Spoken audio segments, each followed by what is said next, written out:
What could possibly go wrong?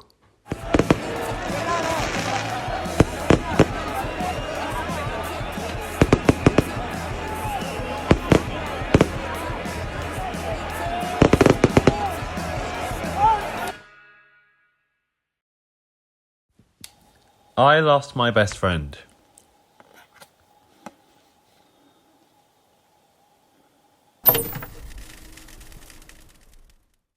Europe 1807, Episode 3, Inter Milan. The plan was very simple. Wake up early in the morning, catch the sunrise in Seville,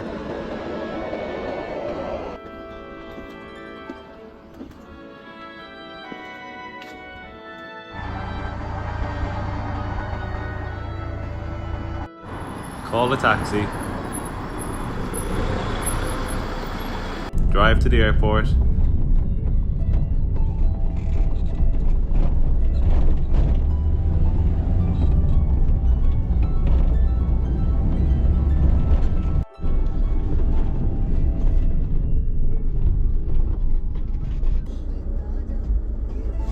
catch a flight to Milan.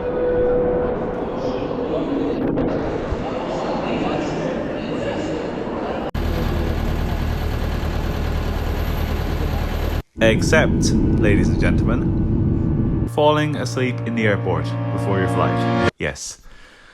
Yeah, let me explain this one. So, you see here, this is me. Me.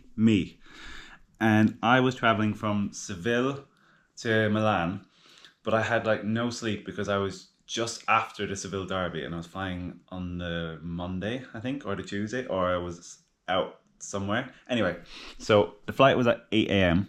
You can see there, 9th of November 8:35. See right there? 8:35. And I was wrecked, absolutely wrecked. I've been traveling since Monday from Porto to Lisbon to Barcelona to Seville, and I was flying to Seville and I fell asleep and I had my suitcase there. It's my sister's one. It's like, let's run away together. He drew let's put away together. And I fell asleep and I woke up and I seen this old man across from me. This old Italian couple who just sat across from me. The woman was smiling at me. She's like, I thought, okay, what's going on? And I looked at the notebook, and then he went and showed me one of the funniest things that's happened. And he showed me this, and I thought it was so funny. And I was like, could I take a picture of it? And he was like, yeah, of course. And I should have asked, could I take it with me, to have it with me, like personally. But I was like, you know what, it is me, but it's his drawing. So yeah, if that Italian old couple ever sees this, a lovely drawing, a lovely sketch of Jamie falling asleep and almost missing his flight to Milan. But yeah, that's the story behind this. So I did manage to make my flight, but how do you even get tickets to watch one of the biggest football clubs in the world? So how do you watch football at one of the most iconic football stadiums in the world? Well, to get to Inter Milan, it's quite simple. A lot more straightforward than I ever imagined. So the whole process goes like this. You go onto the website, you click into the register for a free account. Register for a free account, sign up like details and stuff like that. You don't have to pay anything or like give away your life or anything like that. Very straightforward. What I did at the time, I can't find the card, but I subscribed to the Sao Nyami card, something like that. It's like their membership. And I was thinking, oh, I might need that to actually get a ticket. You don't. You really don't. And you sign up for free, completely free. And then you can go onto the tickets part of the website. Just select which game you like to go to. About a month in advance is when tickets go on release. It's on general sale, like 4 to 3 to 2 weeks. It doesn't sell out that quickly. Unless it's a Milan derby, you'll have no problem getting a ticket. And the best thing about Inter Milan is, because the stadium is so big, the tickets are so cheap because they try to keep the attendance so high. Because the city is split in two, it's very hard to get 75,000 Inter Milan fans. So it attracts to a lot of tourists, like myself. And guess this. Guess how much it costs to go to Inter Milan versus Bologna in the Serie A. Like, guess. Any guesses? €14. €14 to visit one of the most iconic football stadiums in the world. And that's how simple it is. In terms of my reaction, like what I first thought when I got to the ground, just mesmerizing. I just remember seeing how big it was from so far away. I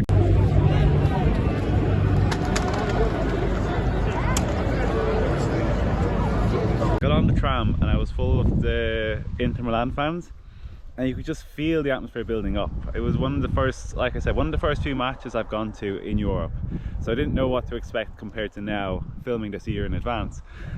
And I just got to the ground and the sheer size of the stadium will just blow you away. And there's markets there, stalls there, food stalls, absolutely everything you could imagine, everything you could have wanted. And it's just incredible. And in the San Siro they have these like the spiral stairs. You'll see, insane. You'll see it's very similar to Man City. Obviously Man City probably copied that design, but very similar, very cool. And you go inside the ground. It takes a while to find out where you're actually sitting because it's very complicated.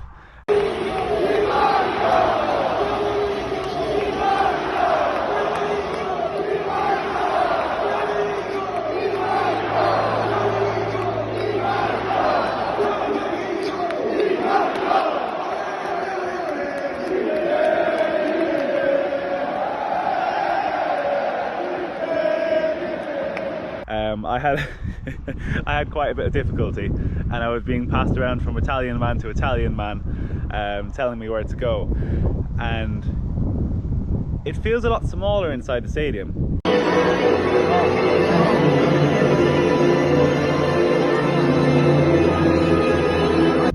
Like outside, the grandness of it just blows you away, but once you're inside of it, it's actually not underwhelming, but you're kind of thinking like, this isn't 80,000 people. And where to sit in the stadium is quite important.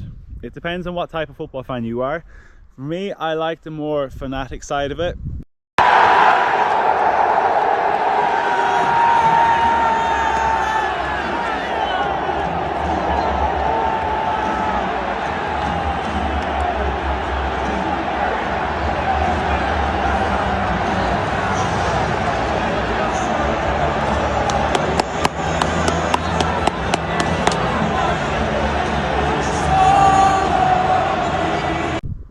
And I was sitting in the, oh, Sky's gonna get sick. Oh, Sky.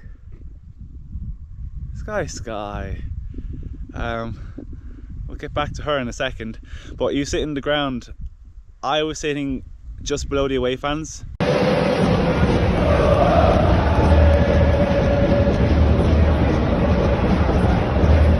I went to 2 matches, that's another story. I went to 2 matches. Oh, Sky. Oh, Sky. Oh, come here, Sky. You okay, girl? Oh, was Glenn feeding you the bad cheese again? Yeah? You okay? Oh, are we okay, Toby? Hey. The ground is also about 5 kilometers from the center, just keep that in mind. And you can get the tram there, but getting the tram back is almost impossible. And it actually closed. It's actually closed after the match at that time. So I had a lovely walk in the Italian rain to get to my accommodation. And oh, I have something funny actually. The woman who like rents the Airbnb where I was staying, she was lovely. She was an old woman, and her like son and his wife / girlfriend are like helping rent it out.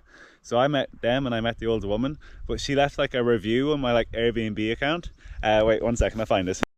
Okay, so this is translated from Italian to French on my phone because my phone's in French. But it says, un garçon très poli et réservé, respectueux de l'environnement, hospite, bienvenue. I also may or may not have booked my flight for the day after than when I should have, and I had to pay an extra €140 to get back home, and I had to stay the day in Milan Bergamo shopping centre. And fun fact, if people come up to you asking you to sign a petition in the shopping centre, say no. Just don't entertain it. But yeah, And that's how I managed to get home. I spent a lot of money to get home. So book your flight on the right day and check it, double check it. Isn't that right, Toby? Yeah. Yeah, so double check it.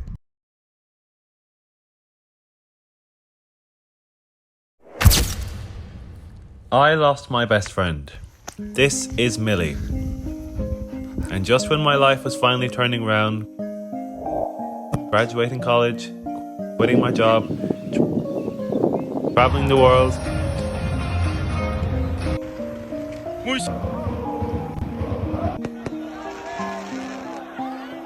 checking off a bucket list football dream, visiting the San Siro to watch Inter Milan, I also met a really cool girl that I may have really liked.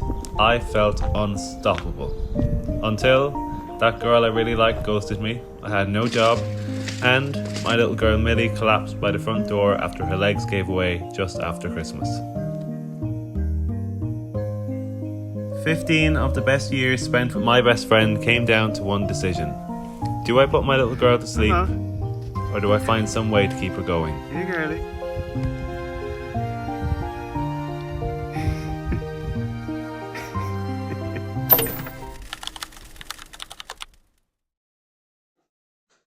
Okay, I never imagined to be in my garage filming on a little GoPro on top of a tripod, sat on the lawnmower, talking about how my dog passed away. Yeah, that's it's quite a sentence, isn't it? So, to put it into context, where do we go? 29th of December 2023. The day my world fell apart. So, my little girl Millie, as you've seen already in the video, she wasn't well. For the last 2 years of her life, she suffered very badly with arthritis in her back left leg. And you could tell it hindered her a lot in the way she played, the way she moved, the way everything. She was on about 5 or 6 different tablets. We used to say every tablet was like a new cat life. She just kept bouncing back like a puppy, and we were just like, where did this come from, you know? And but Millie was the most important thing in my life. I absolutely loved that dog so much. And I remember when we first got her, we got her from a rescue shelter, and she slipped the lead straight away, and she ran from field to field to field, and everyone was chasing after her. And my poor mother Muna, she got drenched in a puddle, and she slipped trying to put Millie into the lead. But the first person she came to was me, and that made me feel really special when I was only 5 or 6 at the time. And I was like, I really like this dog. I really like this dog. And since then, the bond was incredible. 15 years, it was just... Every single day, the first thing I would do was go down to Millie and Chloe, be like, hi Millie, hi Chloe, give them a little kiss. I just loved my dogs. I loved my dogs, and they gave me absolutely everything back. Just so many moments, like playing squeaky ball football with Millie and Chloe, and we used to call Millie N'Golo Kante because she was so aggressive and took it so seriously, or taking them for walks, and she had a little boyfriend up the road, or when you feed her medicine, we had to put it in this luncheon meat, and then you'd have to like syringe the medicine into it. It was the only way to trick her because she was very clever. Or when they were playing in the snow, or just so many memories. I'll put a lot of the videos up on screen. But what happened was, it's funny, it always goes back to a girl. So I was texting this girl from Kildare, really, really cool girl. She was the type of girl where it was like, right girl, wrong time. And it was definitely wrong time. And we sorted it out. I've talked to her recently, we kind of explained what happened, but really cool first date. And I was like, do you know what, I really like this girl, other than her being an hour and a half away from me. I was like, I really like this girl. Sadly, it didn't work out, but the day after, that morning after the date, I woke up and I had a knock on my door, and I know what the knock is because it was a very scratchy kind of knock, and I was like, oh, Millie's there. This is about a year and a half or 2 years after Chloe passed away. So it wasn't a knock from the dead. But Millie was at my door, and it was very strange because Millie slept in the middle of the hallway, but she would never knock on your door for anything. It was very rare. And I heard a scratch at the door, and I came out and said, "Oh, Millie, you okay? You okay?" And she's like, "Oh," and she was there lying on the floor, and I was looking after her. And this was at 6 in the morning, and I was like, "Okay, Millie," but she tried to get up and go back to her bed, and just straight away her legs were just scrambling on the floor. And see, I knew what that meant because I'd already been through it once, and she was just scrambling and scrambling and scrambling on the floor and just couldn't get up. And I was trying to tell her to stop, just to stop, and my heart was just pounding through my chest because I knew what was going to happen. I knew that this was the end, and to see it happen in front of your own eyes is just so scary, like so scary. I was bawling in tears because I knew that this was the end. Luckily for me, Millie, I don't know what happened, but she just, about 5 minutes later, she just got up and walked back to her bed like nothing had happened. And then lying on the floor in tears that my little girl has almost been taken away from me. But yeah, another week passed, and I came home. I was in town for something, and I came home, and all I could see is my little girl at the front door in a little ball, just curled up, shivering. And at that point, that's when I knew. And so I lifted her up into my arms, and I brought her back to her bed just to make her a bit more comfortable so she wasn't cold. And the hardest point was that I knew the next morning I would have to make a decision that would effectively end everything. And I remember I play 7-a-side in where I'm from with football. And one second. So I went to go play football. I had probably the best performance I've ever had in my life. And I came back and she was there on her bed. My parents were there beside her on the floor. And I'll never forget this. They said to me, she kind of moved a bit when I came in. And they said to me, "Jamie, that's the first time she's moved since you left." And that's the kind of bond we had over the last 15 years where I was her everything and she was my everything, and we just, in a way, lived for each other.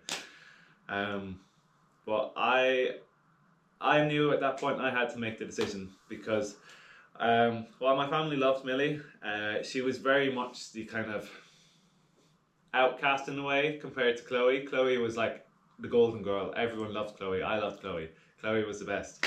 But Millie was like the ugly duckling in a sense. But she was my ugly duckling, and I loved her because she was perfect. A bit quirky, but perfect. And yeah, so I had to go to sleep that night and wake up with the realization that I would be putting my dog to sleep. My best friend to sleep. So yeah, I woke up in the morning and no improvement. She still can't move. And you have to think though, because you could either be selfish and try to give her more tablets and more medication so that she lives a little bit longer so I feel happier. But you can't do that. Like, when you see how much pain someone is in, you can't let it go on. And we rang the vets and we were like, "Oh, okay, we're going to bring her in." But it's hard because it's completely my decision because it was my dog. So the weight of responsibility always rests on my shoulders when I think about this. So yeah, so I carry her in my arms. She was very light. She was very light, and I just tears in my eyes just walking past, because my brother and my sister didn't go, my mom didn't go, my dad went with me, and I always thank him for that. I'll always be grateful that he went, because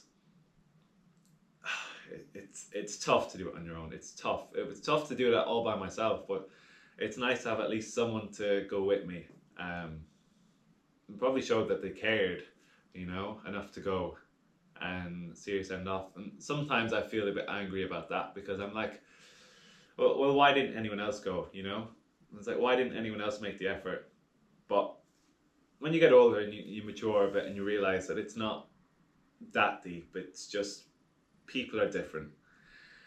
And she's there in the back seat with me, and she's lying there, and she's just like on my lap, and you could just tell she knows what's going to happen. It was the same with Chloe. I remember looking back in the back seat with Chloe, and Chloe was there looking at me. She knew what was going to happen. And we get to the vets, and he's there doing like all the tests and stuff like that. But straight, like, once he's like finished the tests, she then tries to like go to the door. She got like kind of like shivers up beside me, and it was, I didn't need any more affirmation that she loved me, but you know, her first thought when she was about to pass away was to go towards me, and that's always special, you know. And I remember, so he puts her onto the desk, and so if you haven't experienced it, they put the euthanasia into the bloodstream, and I can't click my fingers. I can't click my fingers. In seconds, the pulse is gone. But they cut open a bit of the skin on the front paw so that they can inject it in, and I get nightmares seeing the color of the skin and it tearing off. And yeah, because when Chloe passed away, the vet said to us at the time to like hold on to her, because once the euthanasia is injected into the bloodstream, it's a second and then it's gone. The pulse is gone. And with Chloe, it was, hand was on her stomach, and it goes up and it goes down and it never comes up again. And that was the scariest thing I've ever been through, to feel life disappear like that, where it goes up and down and you're waiting for it to go up and it never goes up again. But with Millie, it was a lot more traumatic, because when it went up, it went down, but she tried to fight it, and when she tried to fight it, she lifted her head up and it just boom. Her head smacked, because it was a metal table, and that sound just rings and rings and rings through my head. You know, I wake up in the middle of the night and just sweat. Just that noise itself. Everything else was traumatic, but that noise, just metal going like that, and it's a sudden stop. It's not like a vibration, like a sound that continues on. It just went, and just that's it. And it was kind of like symbolic for it. Just, that's how life ends. It just goes, and you know. And the hardest part is looking at your dog, your best friend, and you have to how much time can I stay here crying, you know? Because eventually you're gonna have to leave, and you're gonna have to have that final goodbye. And I remember trying to close her eyes, but her eyes wouldn't close. I took the collar off her as well, and I'm just in a ball of tears, just sat there just looking at just nothing, you know. Just a lifeless soul that's just been taken away from you. And it was the best decision I made, because I couldn't see her not be happy, you know. And just flood of tears, just seeing her. And I was constantly contemplating. I was like, okay, this is when I'm gonna go. Okay, good. No, I can't. But eventually I did say goodbye to Millie, and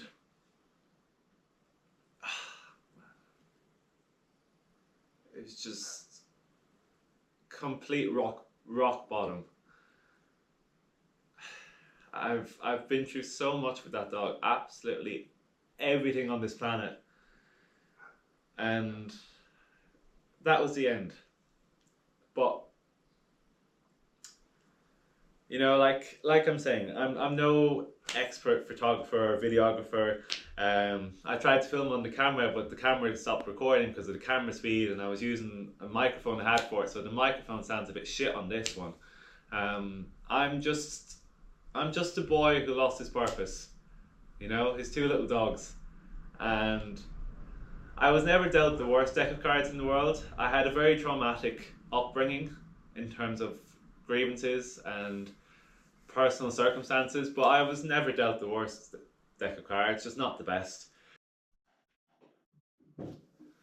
I think you'll see throughout the rest of this series so far, I'm about 91 episodes in at this point of recording.